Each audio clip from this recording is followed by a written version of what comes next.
அன்பிற்கினிய மாதா தொலைக்காட்சி நேயர்களே, உங்கள் அனைவருக்கும் என் இனிய வணக்கம். திருச்சபை சட்டம் என்கிற இந்த நிகழ்ச்சியிலே உங்கள் அனைவரையும் மீண்டும் சந்திப்பதில் மிகுந்த மகிழ்ச்சி அடைகிறேன். இந்த நிகழ்ச்சிக்கு வருகை தந்து நமக்கு திருச்சபை சட்டம் பற்றிய விளக்கங்களை வழங்கி கொண்டிருப்பவர் நம் பாசத்திற்குரிய அருட்பணியாளர் பேராசிரியர் ராயப்பன் அவர்கள். அருட்தந்தை அவர்களை இந்த நிகழ்ச்சிக்கு வரவேற்கிறோம். வாங்க ஃபாதர். வணக்கம். அருட்தந்தை அவர்கள் பாண்டிச்சேரி கடலூர் உயர் மறை மாவட்டத்தை சார்ந்த அருட்பணியாளர். தற்பொழுது அருட்தந்தை அவர்கள் திருச்சட்ட பேராசிரியராக தூய பேதுரு பாப்பிரை குருமடத்திலே பணியாற்றி கொண்டிருக்கிறார். இந்த நிகழ்ச்சியின் தொடர்ச்சியாக நூல் 2 நாம் இப்பொழுது பார்க்க இருக்கிறோம். தந்தை அவர்களே, இந்த நூல் 2 இறை மக்களுக்குரிய பகுதி கொடுக்கப்பட்டிருக்கிறது. இறை மக்கள் அப்படின்னு சொல்லுகின்ற பொழுது இதனுடைய சிறப்பு அம்சமே, இந்த 2ஆம் நூலுடைய சிறப்பு அம்சமே திருத்தந்தை, ஆயர்கள், குருக்கள், அருட்பணியாளர்கள் எல்லாரையும் சேர்த்து இறை மக்கள் என்கின்ற ஒரு தலைப்பை தான் நம்ம இதில் பார்க்குறோம். அதில் 3வது தலைப்பில் தனிப்பட்ட விதத்திலே திருப்பணியாளர்கள், திருப்பட்டம் பெற்றவர்கள் என்கின்ற ஒரு தலைப்பு வருவதை நம்ம பார்க்குறோம். எனவே இறை மக்களை பற்றி பேசுகின்ற பொழுது சிறப்பான ஒரு அழைப்பை பெற்றிருக்கின்ற இவர்களுடைய தயாரிப்பு, உருவாக்கம், இவர்களுடைய வாழ்க்கை எப்படி இருக்கிறது என்பதை பற்றியும் ஒரு தெளிவான விளக்கம் நமக்கு கிடைக்க பெற்றால் நல்லா இருக்கும். எனவே இந்த நிகழ்ச்சியில் அது பற்றிய எங்களுக்கு விளக்கங்களை நீங்கள் கொடுத்தீங்கன்னா மகிழ்ச்சியாக இருக்கும் ஃபாதர். நல்லது, நீங்கள் சரியாக சொன்னீங்க. திரு அவை போது வத்திக்கான் சங்கம் பல்வேறு உருவகங்களை நமக்கு தந்திருக்கிறது. திரு அவை ஒரு உறவு ஒன்றிப்பு, கம்யூனியன். இன்னொன்று முக்கியமானது தான் இது திரு அவை இறை மக்கள் சமூகம் என்பது. அந்த அடிப்படையில் தான் இந்த நூல் 2 பழைய சட்டத்தில் பர்சன்ஸ், ஆட்கள் என்று மட்டும் அழைக்கப்பட்டது. புதிய சட்டம் இறை மக்கள் என்று கொடுத்திருக்கிறது. சட்டம் 207 நம்ம பார்க்குறோம், இறை மக்கள் எல்லாரும் 2 பிரிவாக பிரிக்கப்படுவார்கள். Those who are called sacred ministers or clerics by divine institution. இறை ஏற்பாட்டினால் சிலர் அருட்பணியாளர்கள் அல்லது திருப்பட்டத்தினர் என்று அழைக்கப்படுகிறார்கள். அதில் யார் யார் வருவாங்கன்னா திருத்தொண்டர்கள், குருக்கள், அருட்பணியாளர் என்று இப்போது சொல்லுகிறோம், ஆயர்கள். இவர்கள்தான் திருப்பட்டத்தினர் அல்லது சேக்ரட் மினிஸ்டர்ஸ் என்று சொல்லுகிறோம். மீதி அனைவருமே பொதுவாக பொதுநிலையினர் என்று அழைக்கப்படுகிறார்கள். துறவிகள் யார் என்று கேட்டால், இந்த துறவிகள் பொதுநிலையினரிடமிருந்து அழைக்கப்படலாம் அல்லது திருப்பட்டத்தினரிடமிருந்து, அதாவது அருள் பணியாளர்களிடமிருந்து அழைக்கப்படலாம் என்று. அவர்களுடைய தனித்தன்மை என்னவென்றால், அவர்கள் வார்த்தை பாட்டின் வழியாக நற்செய்தி அறிவுரைகளை ஏற்றுக்கொள்கிறார்கள் என்றெல்லாம் நாம் பார்க்கிறோம். அப்படி இருக்கும்போது இந்த தலைப்பு 3 அருள் பணியாளர்கள் அல்லது திருப்பட்டத்தினர் என்ற தலைப்பில் இருக்கிறது. அதில் முதல் அதிகாரம் ஃபார்மேஷன் ஆஃப் கிளரிக்ஸ் என்று நமக்கு கொடுக்கப்பட்டிருக்கிறது. சட்டம் 232 264 வரை இந்த அருள் பணியாளர்களுடைய உருவாக்கத்தை பற்றி பேசுகிறது. அப்போ இறை அழைத்தலை பெற்றுக்கொள்பவர்கள் யார், அல்லது இறை அழைத்தல் எப்படி இந்த தனிப்பட்ட ஒரு சிலரால் உணரப்படுகிறது, அதற்கு யாரெல்லாம் துணையாக இருக்கிறார்கள், அவர்கள் அழைக்கப்பட்டு எப்படி அந்த உருவாக்கம் இருக்கிறது என்பதெல்லாம் கொஞ்சம் நீங்க விரிவா சொன்னீங்கன்னா நல்லா இருக்கும் இல்லையா? நம்ம விவிலியத்தில் பார்த்துருக்குறோம், சாமுவேலை கடவுள் அழைக்கும்போது நேரடியாக அழைத்தார். எலியா அந்த அழைப்பை அடையாளம் காட்டினார். இப்போ இன்றைக்கு கடவுள் இந்த ஒரு குருவாவர்களுக்கு அல்லது மற்ற இந்த சிறப்பான அழைத்தலை பெறுபவர்களுக்கு கனவில் பேசுவதில்லை, தூக்கத்தில் பேசுவதில்லை. பல நேரங்களில் மனிதர்கள் மூலமாகத்தான் பேசுகிறார்.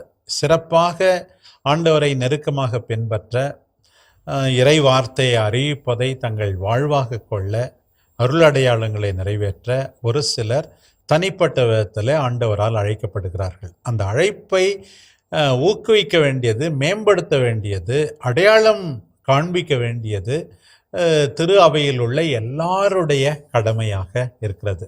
முக்கியமாக திரு அவை சட்டம் 233 நீங்கள் வாசித்தால் தெரியும், யார் யாருக்கெல்லாம் இந்த இறை அழைத்தலை மேம்படுத்த வேண்டும் என்பது கொடுக்கப்பட்டுள்ளது.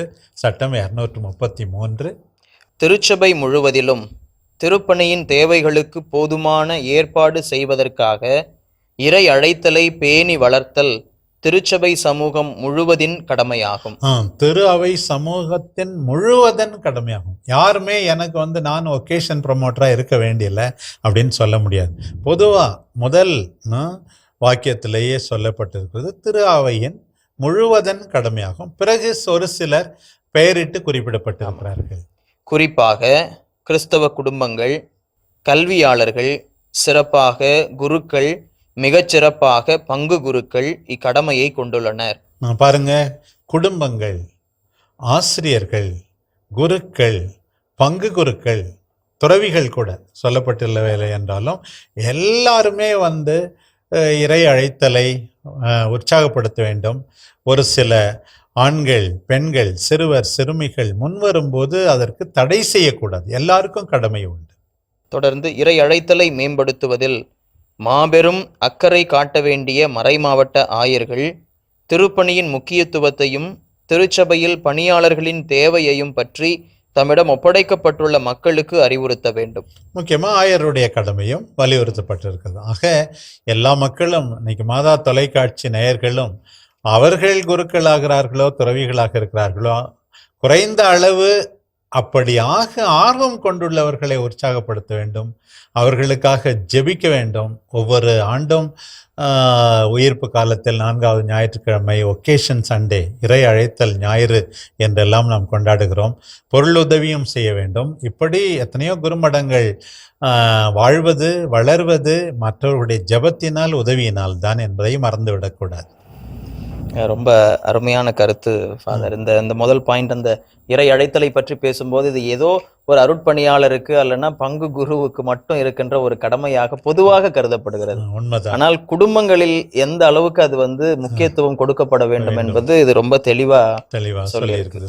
அடிப்படையில ஃபாதர் அதை என்ன பண்ணலாம் அப்படின்னா, நான் இந்த இறை அழைத்தலை இந்த ஊக்குவிப்பு பணியில இருந்ததுனால பார்க்க முடிகிறது, குடும்பங்களில் அதை பற்றி பேசுவதே அதனுடைய தொடக்கமா இருக்கும். பெற்றோர்கள் குழந்தைகள் கிட்ட நம்மளுடைய மகனுக்கோ இருக்குதோ இல்லையோ இறை அழைத்தலை பற்றி பேசுவதே அதனுடைய தொடக்கமாக அமையும் நினைக்கிறேன். இன்னொன்று, நவீன காலங்களில் இந்த செய்திகள் எல்லாம் பரவும் போது சில சமயங்களில் குருக்களை பற்றி, துறவிகளை பற்றி தவறாக நிகழ்கின்ற அல்லது நிகழ்ந்ததாக ஊகிக்கப்படுகின்ற சில செய்திகள் மிக விரைவாக பரவுகிறது.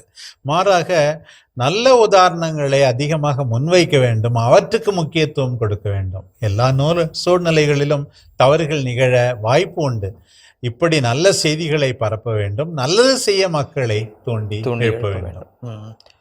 ஃபாதர், ஒரு மாணவனோ அல்லது இப்போ நம்ம பட்டத்தினரை மட்டும்தான் பார்க்கணும். அப்படி பார்க்கின்ற பொழுது ஒரு மாணவர் தேர்ந்தெடுக்கப்படுகிறார், அவருக்கு தரப்படுகின்ற பயிற்சி இடங்கள் என்னென்ன? உதாரணத்திற்கு அந்த சூழல்கள், நம்ம இதை குருமடங்கள் என்று சொல்லுகிறோம், இளங்குருமடம், உயர் குருமடம், இவை தேவையா ஒவ்வொரு மறை மாவட்டத்திற்கும்? அவற்றின் பணிகள் என்னென்ன அப்படின்றத கொஞ்சம் நீங்க சொல்லுவீங்களா? முக்கியமா ஒரு குரு மாணவர் தன்னுடைய பயிற்சியை தொடங்குவது இளங்குருமடம், மைனர் செமினரி என்று சொல்லுகிறார்கள். இப்போ மைனர் செமினரி எனும்போது இறை அழைத்தலுக்கு தேவையான அனைத்து குணங்களும் அந்த மாணவனிடம் இருக்கின்றன என்று சொல்ல முடியாது.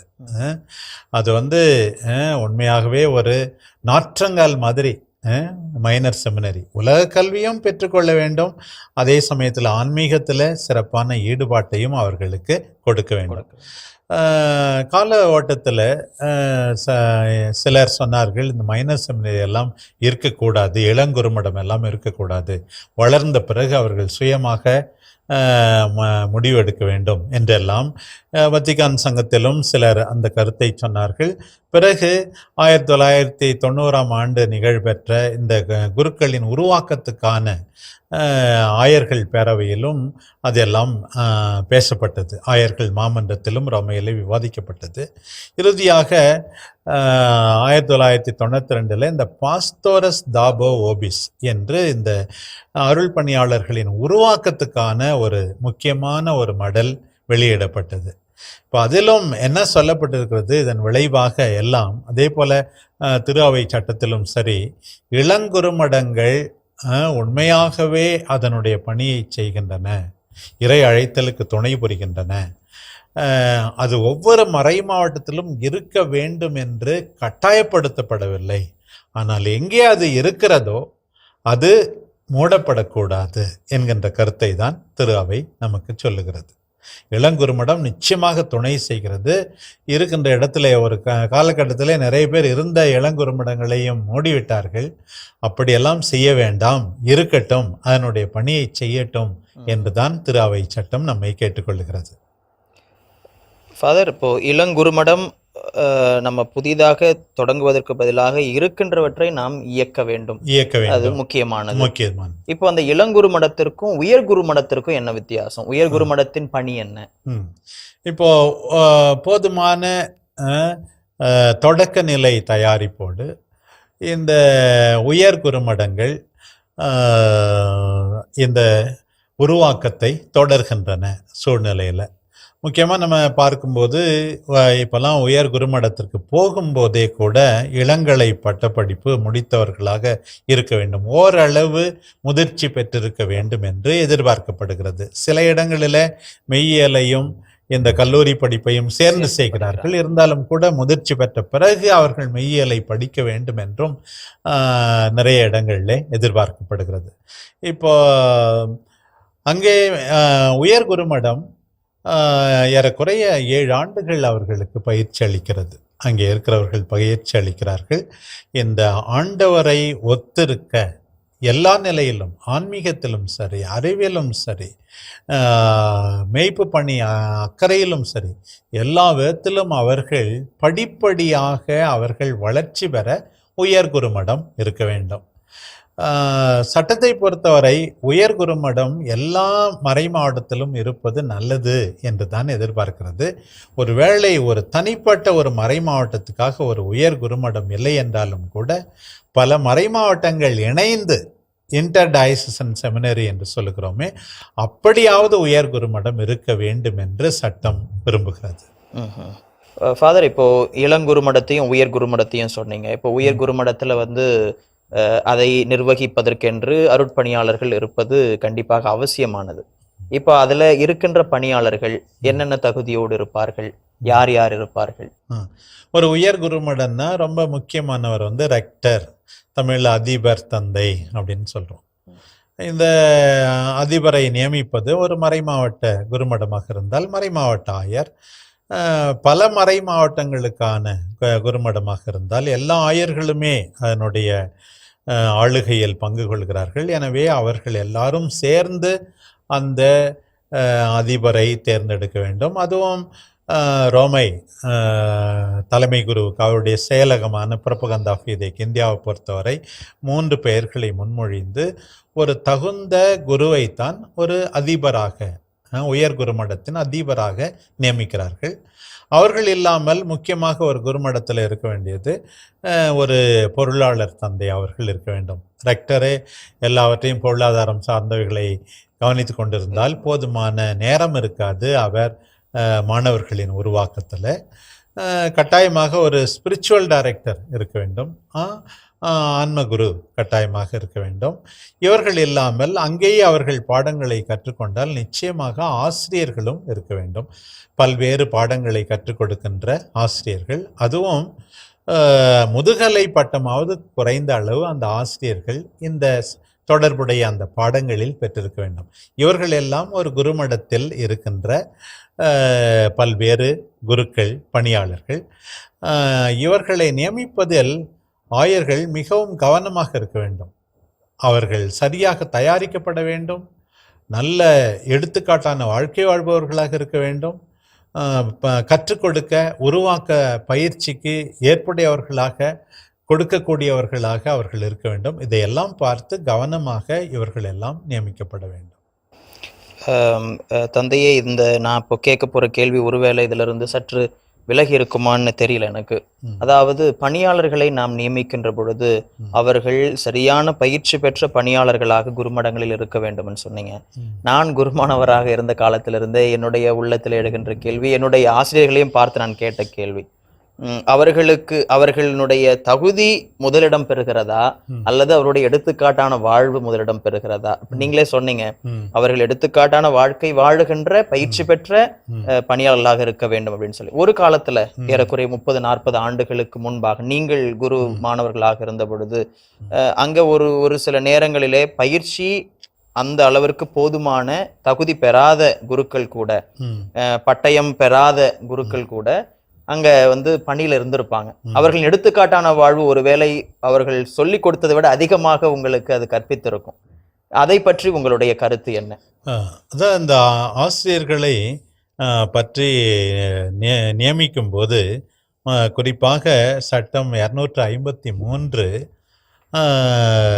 அவர்கள் எவ்வாறு நியமிக்கப்பட வேண்டும் 253 என்று சொல்லியிருக்கிறது. பாருங்கள், வாசிக்கட்டுமா?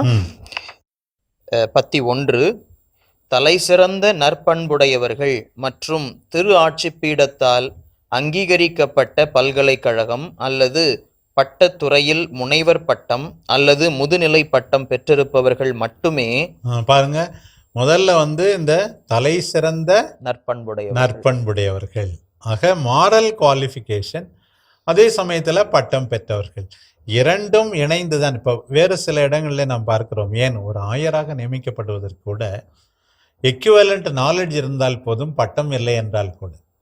ஆனால் குருமடத்தில் ஒருவர் ஆசிரியராக இருக்க வேண்டும் என்றால் அவருக்கு கட்டாயமாக இந்த முதுகலை பட்டமாவது அல்லது முனைவர் பட்டமாவது தேவைப்படுகிறது என்பது அதிலிருந்து தெளிகிறது. அதனால இது இருந்தால் போதும், அது இல்லை அப்படின்னா நல்ல ஹோலி ப்ரீஸ்ட் ஆனால் ஒன்றுமே தெரியாது, அவருக்கு பிரசங்கமே வைக்க தெரியாதுன்னாக்க அதே போல் மாணவர்களும் வைக்க தொடங்கி விடக்கூடாது. இரண்டுமே தேவை. அதான் மீண்டும் மீண்டும் நாம் வலியுறுத்துவது, there is technical qualification and moral qualification. திருஅவை பொறுத்த மட்டும் அதுதான். பல நேரங்களில் பல பேர் கேட்பது, நான் நன்றாக படித்து நிறைய மார்க் வாங்கினேன். நீ நன்றாக படித்து நிறைய மார்க் வாங்கி கூட நீ திருடனாக இருக்கலாம், ஏமாற்று பேர் வழியாக இருக்கலாம். நீ அந்த காரணத்துக்காக நீ ஒரு முக்கியமான பதவிக்கு தகுதியாவது கிடையாது. அதனால இரண்டுமே தேவைப்படுகிறது. மிக முக்கியமாக தலை சிறந்த நற்பண்பு கொண்டிருக்கிறது அவசியம். நல்லது, நன்றி தந்தையை. தொடர்ந்து குரு மாணவர்களுக்கு இருக்க வேண்டிய தகுதி என்ன? உதாரணத்துக்கு உயர் குரு மடத்திலேயே கூட நீங்க சொன்னீங்க குறைந்தபட்சம் இளங்கலை பட்டமாவது பெற்றிருக்க வேண்டும். அதை தாண்டி மற்ற தகுதிகள் என்னென்ன தேவைப்படுகிறது? இப்போ அதனுடைய ஒரு தொடக்கம் அல்லது ஆரம்பம் சட்டம் 241 குறிப்பிடப்பட்டிருக்கிறது. இது எந்த ஒரு சிறப்பான அழைத்தலை தேர்ந்து கொள்பவர்களும் ஒரு மினிமம் குவாலிஃபிகேஷன் இருக்கணும். சட்டம் 241 நீங்கள் வாசிங்க. மனித ஒழுக்க நெறி, அருள் வாழ்வு, அறிவு பண்புகள், உடல் மற்றும் உள நலன், சரியான உட்கருத்து ஆகியவற்றின் அடிப்படையில் திருப்பணிகளுக்கு நிரந்தரமாக தங்களை அர்ப்பணிக்க தகுதியுடையவர்கள் என கருதப்படுபவர்களை மட்டுமே மறைமாவட்ட ஆயர் உயர்நிலை குருத்துவ கல்லூரியில் ஏற்றுக்கொள்ள வேண்டும். பாருங்க, இதுக்கு விளக்கம் அளித்தாலே இதுக்கு பதில் கிடைத்தது. சட்டத்தில் அழகாக சொல்லியிருக்கு, ஹியூமன் கிஃப்ட்ஸ், ஹியூமன் குவாலிட்டிஸ் இருக்கணும். இப்போ உதாரணமாக சில பண்புகள் உதாரணமாக எடுத்தால் இதை பற்றி தான் அவர்களுக்கு பயிற்சியும் உருவாக்கமும் அளிக்கப்பட வேண்டும். ஒரு கீப்பிங் த ப்ராமிசஸ், தன்னுடைய வாக்கு கொடுத்தா அது மாற மாட்டார். பங்க்சுவாலிட்டி, நேரம் தவறாமை, நீதி, யாருக்கும் அநியாயம் செய்ய மாட்டார். இதெல்லாம் அடிப்படை மனித பண்புகள். இதுவும் இருக்கணும் முதல்ல. சில பேர் குருவானா என்ன அர்த்தம், நீதி செய்யறதில்ல, வாக்கு மாறுவது, இதெல்லாம் எல்லாருமே நம்பிக்கை அற்றவர்கள் கூட இதெல்லாம் பின்பற்றப்பட வேண்டும் என்று எதிர்பார்க்கிறார்கள். அதுதான் நம்ம பார்த்தோம் மனித. அதே போல் மாரல் குவாலிட்டி, ஷுட் பி ஒழுக்க நெறியில் சிறந்தவராக இருக்க வேண்டும். அதே போல் ஆன்மீகம், பக்தி இருக்க வேண்டும். அப்புறம் புத்தி இருக்கணும், போதுமான இன்டலெக்சுவல் குவாலிட்டிஸ் இருக்கணும். பக்தி இருக்கணும், பொத்தி இருக்கணும், அப்புறம் பாருங்க சக்தி இருக்கணும், நல்ல உடல் நலம், உடல் உள்ள நலம் இருக்க வேண்டும். எல்லாவற்றோடும் மிக முக்கியமாக எதுக்காக குருவாகிறோம், துறவியாகிறோம், அதை அவர்கள் நினைச்சு பார்க்கணும். இப்போ சில பேர் தவறான நோக்கத்தோடு நுழையலாம். குறைந்த அளவு ஓரிரு ஆண்டுகளில் அல்லது திருப்பணியாளராக உயர்த்தப்படுவதற்கு முன்பாவது சரியான நோக்கத்தோடு, இறைவன் மீது கொண்ட அன்பின் காரணமாக, மக்கள் மீது கொண்ட அன்பின் காரணமாக, சுயநலத்துக்காக அல்ல, பட்டம் பதவிக்காக அல்ல, ஆண்டவர் இயேசுவை முழுமையாக ஒத்திருந்து அவருடைய பணியை நிறைவாக செய்து ஆன்மாக்களின் மீட்புக்காக என்ற சரியான நோக்கத்தை அவர்கள் கொண்டிருக்க வேண்டும்.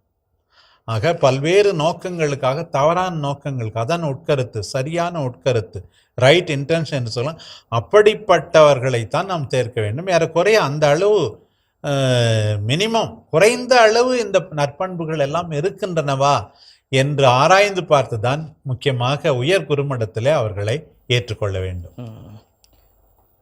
அதன் பிறகு நான் கேட்கிற இந்த கேள்விக்கும் இந்த பதில் வந்தாயிற்று. காரணம், எப்படிப்பட்ட உருவாக்கம் தரப்பட வேண்டும் என்றால் இது போன்ற பண்புகளுக்கு முக்கியத்துவம் கொடுக்கப்பட வேண்டும். ஒவ்வொரு நிலையிலும் பாருங்கள், இந்த வழக்கமா இந்த உருவாக்கத்தை 4 பெரும் பிரிவுகளாக பிரிக்கிறார்கள். இதுதான் பாஸ்தோரஸ் தாபோபிஸும் இன்னும் விளக்கமாக சொல்லியிருக்கிறது. இந்த மனித பண்புகள், அதே போல இறை வார்த்தையை அறிவிக்க, அதான் இன்டலெக்சுவல் ஃபார்மேஷன் என்று சொல்லுகிறோம். மெய்யியல் படிக்கிறார்கள், இறையியல் படிக்கிறார்கள், இவற்றிலெல்லாம் பல்வேறு பாடங்கள் இருக்கின்றன. இவர்கள் போதுமான அறிவு அவர்களுக்கு இருக்க வேண்டும், ஞானம் இருக்க வேண்டும். அதற்காக இந்த பயிற்சி எல்லாம் குருமடங்களில் கொடுக்கப்படுகிறது. அதே போல தங்களுடைய மெய்ப்பு பணியை, ஆண்டவர் இயேசுனுடைய போதிக்கின்ற, புனிதப்படுத்துகின்ற, வழிநடத்துகின்ற பணியை நிறைவேற்ற அவர்களுக்கு பாஸ்டரல் ஃபார்மேஷன் அவர்களுக்கு கொடுக்கப்படுகிறது. எல்லாவற்றையோட அதிகமாக முக்கியமாக spiritual formation. They are men of God, women of God. அவர்கள் எப்படி உண்மையாகவே ஆண்டவருடைய நெருக்கமான உறவு கொண்டிருந்து அந்த ஆண்டவருடைய அன்பை மற்றவர்களுக்கு வெளிப்படுத்த, வாழ்ந்து காட்ட ஆன்மீக பயிற்சியும் கொடுக்கப்படுகிறது. தொடர்ந்து இந்த உயர் குருமடத்திலே பயிலுகின்ற குரு மாணவர்கள் பங்குத்தலங்களோடு ஒரு தொடர்பில் இருக்கிறாங்க. பொதுவாகவே குருமடங்கள் இருக்கின்ற குரு மாணவர்களுக்கு தெரியும். அது பார்க்கின்ற நேயர்களுக்கு இது ஒருவேளை புதிதாக இருக்கலாம், அல்லது வார இறுதியிலோ அல்லது அடிக்கடியோ இந்த பங்கு தலங்களோடு ஒரு தொடர்பு இருக்கிறது. அதனுடைய முக்கியத்துவம் எப்படி ஃபாதர்? இப்போ பயிற்சி பணி, ரீஜென்சி என்று சொல்லுகிறார்கள். வழக்கமாக அது மெய்யியல் ஃபிலாசபி முடிச்சுட்டு 1 வருஷம் பங்கு தளத்திலே அவர்கள் தங்கியிருந்து நேரடியாக அவர்கள் மக்களுடைய பிரச்சனைகளை சந்திக்கிறார்கள், எப்படி அந்த பங்கு அருள் பணியாளர்கள் அவர்களை அணுகுகிறார்கள் என்று அவர்களிடமிருந்தும் மக்களிடமிருந்தும் கற்றுக்கொண்டு அவர்கள் இந்த பணியிலே ஓரளவு ஈடுபட்டு கற்றுக்கொள்கிறார்கள். அதுதான் இந்த ரீஜென்சி அவர்களுக்கு செய்கின்றது. ஏனென்றால் நான் வழக்கமாக சொல்லுவோம், ஏட்டு சொரக்காய் கறிக்கு உதவாது என்று சொல்வது போல, வெறும் புத்தகத்திலிருந்து அவர்கள் கற்றுக்கொள்வதை விட பங்குகளோடு அவர்கள் தொடர்பு கொண்டிருக்க வேண்டும். ஏன் சில சமயங்களில் வீடுகளிலே அவர்கள் இருந்து கூட தொடர்பு கொண்டிருக்க வேண்டும். சமூகத்தின் சவால்களை அவர்கள் அறிந்திருக்க வேண்டும். அதனால்தான் இது ஒரு ஆண்டு முழுவதுமாக இருப்பது. பிறகு திருத்தொண்டர் ஆன பிறகு கூட பங்கிலே தங்கியிருந்து தனியாக அவர்கள் இந்த பணிகளில் ஈடுபடுவது. இவை அல்லாமல் வாரத்தின் இறுதியில் சனி ஞாயிற்றுக்கிழமைகளில் பங்குகளுக்கு அவர்கள் அனுப்பப்படுகிறார்கள். அப்போதும் அவர்கள் உண்மையாகவே இந்த மேய்ப்பு பணியின் பல்வேறு தேவைகளை புரிந்து கொள்ள, அந்த சவால்களை சமாளிக்க கற்றுக்கொள்ள அவர்களுக்கு வாய்ப்பு அளிக்கப்படுகிறது. எனவே இந்த பங்கு குருமட உறவு மிக முக்கியமானது. பங்கு பணியிலே இவர்கள் ஈடுபடுவது முக்கியமாக இருக்கிறது. இதை இல்லாமல் குருமடம் இருக்கின்ற பங்கு பொறுத்த மட்டில் அவர்கள் மீது அதிகாரத்தை செலுத்த முடியாது. ஏனென்றால் குருமட அதிபர், ரெக்டர் தந்தை தான் அவர்களுக்கு பங்கு குருவின் கடமையை செய்கிறார். முக்கியமாக திருமணம் நீங்களாக அவர் பங்கு குருவின் அனைத்து கடமைகளையும் செய்கிறார். மற்றபடி குருமட அதிபர் அவர்களுடைய ஒப்புரவருள் அடையாளத்தையும் நிறைவேற்ற சட்டம் அனுமதிப்பதில்லை. ஏனென்றால் அதை பயன்படுத்தி அவர்களை நீக்க அது ஒரு வேளை வழியாகிவிடும் என்பதற்காக. மற்றபடி மற்றெல்லா காரியங்களுக்கும் குருமட அதிபர் பங்கு குருவாக இருக்கிறார். பங்கின் அதிகாரத்திலிருந்து குருமடம் என்ற விதத்திலே அது விடுபட்டு இருக்கிறது. கடைசியாக இந்த தலைப்புல இந்த குருமடத்திற்கு தேவையான பொருள் உதவி எப்படி சந்திக்கப்படுகிறது? இப்போ குருமடத்துக்கு தேவையான பொருள் உதவியை ஏற்பாடு செய்ய வேண்டியது முக்கியமாக மறைமாவட்ட ஆயருடைய கடமை. மறைமாவட்ட ஆயருடைய கடமை. இப்போ நம்ம எதற்கு திருச்சபை உலக சொத்துக்களை வைத்திருக்கிறது என்னும்போது அந்த பணியாளர்களுக்கு போதுமான ஊதியம் கொடுக்க வேண்டும் என்று சொன்னோம். அதே சமயத்தில் அத்தோடு இணைந்ததுதான் பணியாளர்களின் உருவாக்கம் கூட. இது பணியாளர்களாக திருப்பணியாளர்களாக ஆவதற்கு உருவாக்கப்படுகிறார்கள். ஆகையினால்தான் மக்களிடமிருந்து தான் இந்த உதவி அனைத்து வசதிகளும் பெறப்படுகிறது என்பதில் சந்தேகமில்லை. இவை இல்லாமல் ஒரு மறைமாவட்டத்தின் இதயம் என்று குருமடத்தை அழைக்க வேண்டும். இப்போது பெரிய குருமடமாக இருந்தாலும் சரி, இளங்குருமடமாக இருந்தாலும் சரி, இந்த ஒப்தாத்தம் தோசியூஸ் என்ற வத்திக்கான் ஏடு 5வது எண்ணிலை சொல்லுகிறது, the seminary is the heart of the diocese. அதிலிருந்து தெரிகிறது எவ்வளவு முக்கியத்துவம் குருமடத்துக்கு உதவி செய்ய வேண்டியது. இதயத்துக்கு ரத்தம் போகவில்லை என்றால் மற்ற இடங்களுக்கு எப்படி அதை அனுப்புவது? அதனால் அதற்கு தேவையான அனைத்து உதவிகளையும் செய்ய வேண்டியது மறைமாவட்ட ஆயருடைய பொறுப்பு. அந்த மறைமாவட்ட ஆயருக்கு எங்கிருந்து இந்த பொருள் உதவி கிடைக்கும்? மக்களிடமிருந்து தான் கிடைக்கும். அதை ஏற்பாடு செய்ய வேண்டும். இது இல்லாமல் திரு அவை சட்டத்திலே சொல்லப்பட்டிருக்கிறது, செமினரி ஒரு குருமடத்திற்காக ஒரு வரியை கூட மறை மாவட்டத்தில் உள்ள எல்லார் மீதும் விதிக்க ஆயருக்கு அதிகாரம் கொடுக்கப்பட்டிருக்கிறது. இப்படித்தான் குருமடத்தின் தேவைகளுக்கு நாம் ஏற்பாடு செய்ய வேண்டும் கூட. அன்பிற்கினிய நேயர்களே, இதுவரை இந்த நிகழ்ச்சியில் நூல் 2 நாம் பார்க்கின்ற இறை மக்களுக்குரிய பகுதியில் திருப்பணியாளர்கள், திருப்பட்டத்தினர், இந்த திருச்சபை சட்டத்திலே இவர்களுக்குரிய பங்கு, இவர்களின் செயல்பாடுகளை பற்றிய விளக்கங்களை இந்த நிகழ்ச்சியை நாம் பார்த்தோம். மீண்டுமாக உங்களை இதே நிகழ்ச்சியில் இனி வருகின்ற நாட்களில் சந்திக்கும் வரை உங்களிடமிருந்து விடைபெறுவது அருட்பணியாளர் பேட்ரிக் பால், பேராசிரியர் ராயப்பன். இயேசுவுக்கே புகழ், மரியே வாழ்க. குருத்துவம் சேவையின் அணிகலனாம், புறவரம் பேரின்பமும் சுவையாம், பொதுநிலை குருத்துவ பேருடனே புலங்கட்டும் பேதுருவின் ஆளுகையே. குருத்துவம் சேவையின் அணிகலனாம், புறவரம் பேரின்பமும் சுவையாம், பொதுநிலை குருத்துவ பேருடனே புலங்கட்டும் பேதுரு